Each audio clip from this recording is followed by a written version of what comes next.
Hey everyone! E3 is over! And I am so exhausted in the best way possible. It was a really good time, but I wanted to make a quick video to kind of wrap things up and tell you what my top games of E3 2019 were.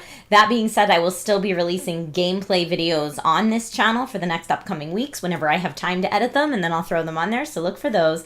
But now I present to you in no particular order my top 5 favorite games of E3 2019. Gotta kick things off with Cyberpunk 2077 from CD Projekt Red. This is an open world action adventure story set in Night City. You play as V, a mercenary outlaw going after an implant that makes you immortal.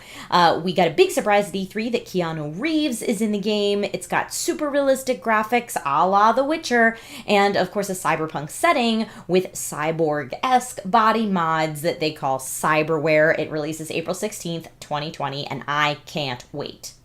Then we've got Control from Remedy. I am absolutely obsessed with the storyline and lore of this game, at least what we know of it so far. It's got a very flexible combat style, so you've got an upgradable loadout with supernatural abilities, and you can kind of alternate between the supernatural abilities and your more traditional shooter style gameplay to fit your play style. There's this supernatural otherworldly force called the Hiss that is your primary opponent in the game, from what I can tell. It's got completely reactive environments that you can most definitely use using your supernatural telekinetic abilities to fight the Hiss. It comes from Remedy, so fantastic visuals and compelling mysterious stories are par for the course. If you are a fan of the Alan Wake games, then pay attention. This releases August 27th, 2019 on all platforms. Final Fantasy VII is coming back. The Final Fantasy VII Remake is a retelling of the original story from Square Enix, but done in a much more modern style. So we go from the super pixelated graphics of the 90s to the beauty that our hardware can output now, and it is stunning. The combat does a masterful job of combining turn-based combat, like in the originals, with a real-time action combat that's more popular now, and it does this using an action time battle gauge, or ATB gauge. Once your ATB gauge fills up from, kind of button mashing and hack and slashing, then you move into a more turn-based tactical style where you can plan out and really figure out what you're going to do. I'm a fan of the old school turn-based. I know that is less popular now, but I love that this combat style incorporates both. It looks fantastic, again, especially when you compare it to the original pixel style, and the first part of it will release on March 3rd, 2020. This is Watch Dogs Legion. Now, this is set in a post-Brexit London where we find a tech-laden dystopia. Every single NPC in the game can become a playable character.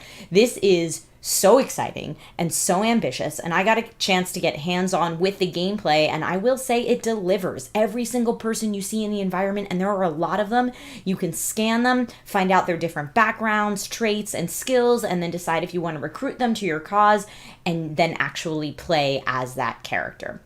Again, it's super ambitious.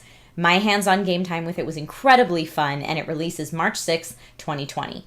And finally, rounding out my top 5 is Baldur's Gate 3. We have not seen any gameplay for this yet. In fact, it was just announced at E3. It was leaked just before that, but officially announced at E3 2019.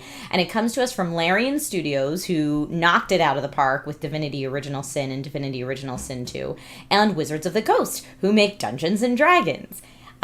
Baldur's Gate is a city set within the Forgotten Realms D&D setting. They have announced that there's going to be a tabletop prequel for Baldur's Gate 3, which gets me super excited because I love me some tabletop games.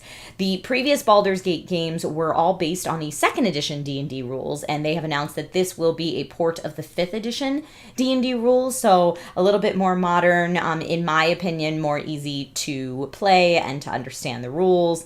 We, again, don't have any gameplay yet. We haven't seen any gameplay trailers. No one had hands-on, but we can guess that it's going to be an isometric style, since both Divinity and the original Baldur's Gate games had the same isometric style. We have no release date for it yet, but as a tabletop gamer, I am supremely hyped. There are so many more that I didn't even get to include in this video.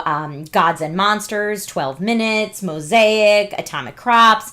Vampire the Masquerade Bloodlines 2, which I'm so hyped for.